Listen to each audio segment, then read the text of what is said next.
Arsenal left it late against Brentford. Kai Havertz popping up with a big goal, and a reminder to Arsenal fans that the title race is going to be tense, not just from our game but also watching City. Liverpool, of course, sharing the points meant Arsenal kept top spot. Now that was a fantastic weekend, but I think we got a reminder of two things, like I've just hinted at. A, that the title race is going to be intense and that we're not going to win 5-6-0 every week. But B, that actually there are teams that can be really stubborn to break down, and Porto are expected to be a very similar thing, especially now that they've got the 1-0 lead to protect in the Champions League. But it got me reflecting, another late goal for Arsenal, of course, because of the great form we've been in since their Dubai trip and the kind of mini winter break that they had coming back into the Premier League action in 2024.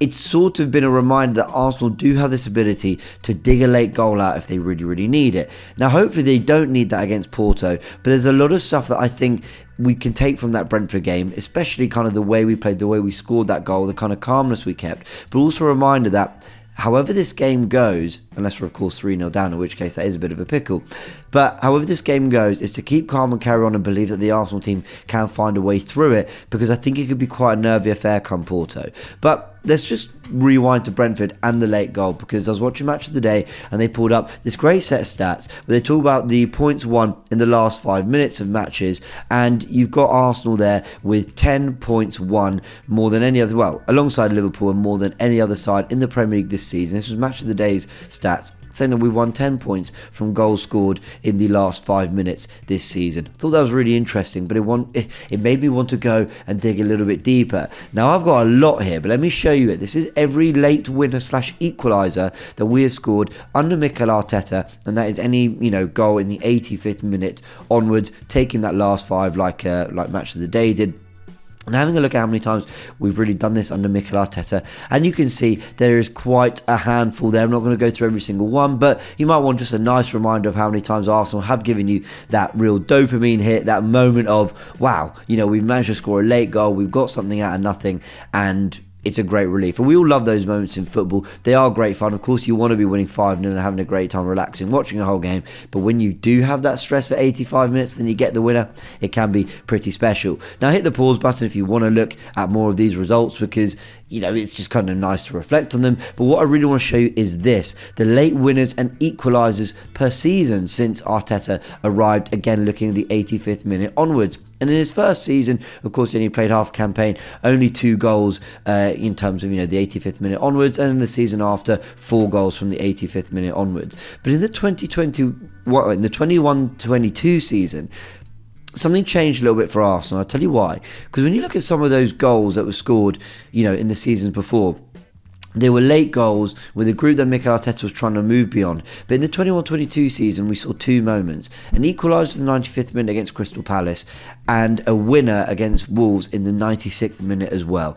Big goals that basically saved us 3 points. So one gave us 3 points against Wolves and the other saved us a point against Palace. Now, you can see that in the following seasons, Arsenal ended up scoring 5 goals in last season's 22-23 season late in games, and in this season they've already got 6. And again, if you go back to the numbers I showed you, the results I showed you, you can have a look at which ones in particular they were.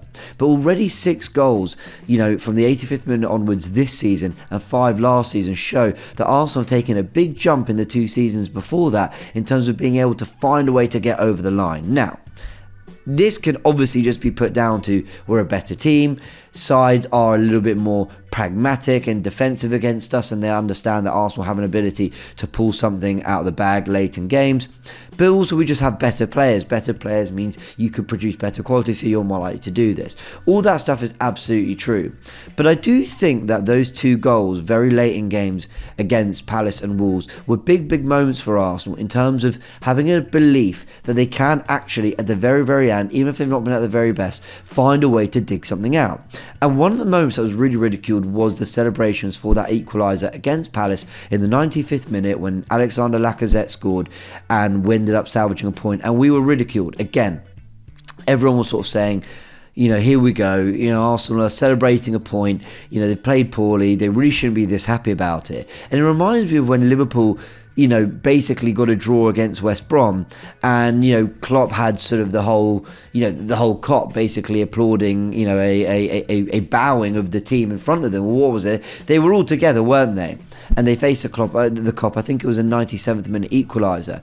And Klopp made sure to use that moment for the Liverpool players to say, this is big. You know, you nearly lost the game and you didn't. You found a way, you fought to the end and you came out with something. And you need to acknowledge this is a big moment with the fans.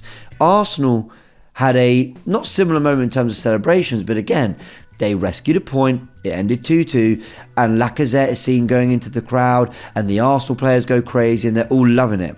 And again, we were ridiculed for that. And a lot of Arsenal fans, me included, were actually a bit annoyed that we didn't try to scoot the ball out of the net so we could see if we could find a winner. But maybe they were told from the referee this was the last action, and this is your last chance to salvage anything from this game. Of course, we don't know that. But again, it was slightly ridiculed. And I look back at that moment, I think, were we all a bit too harsh about that?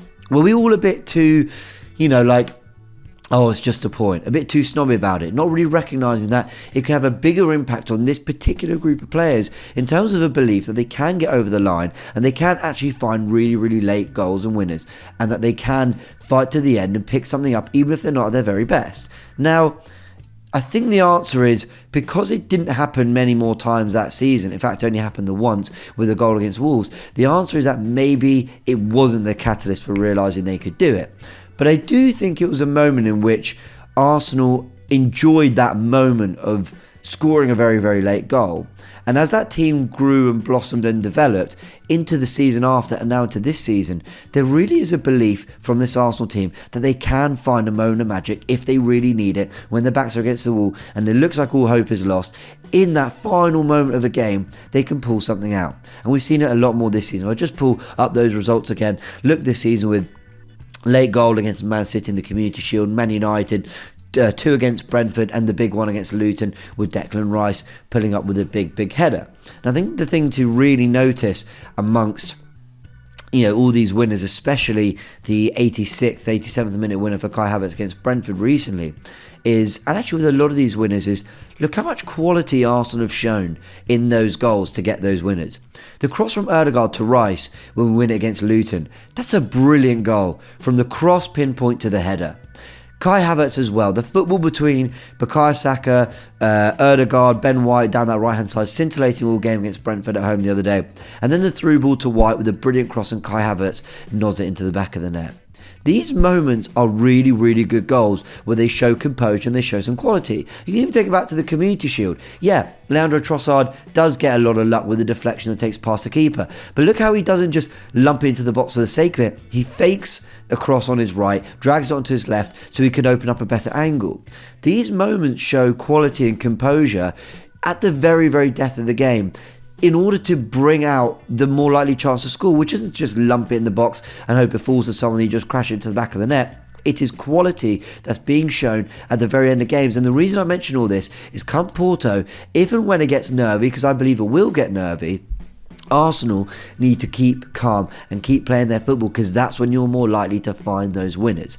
The Arsenal fans, I will be in the crowd, I will be there at the Emirates. We will be tense, we will be loud, we will do what we do as fans. But it's the players that have shown an ability to show real calmness, a real level-headedness and a quality just to pick out those moments of brilliance, even late in games, to stick to their guns. I did a video on this actually when we scored that late winner, Jorginho, at Villa Park. I did a video on how Arsenal kept to their principles, stuck to what they had to do and still found a way. Very rarely do Arsenal get a winner through sheer chaos.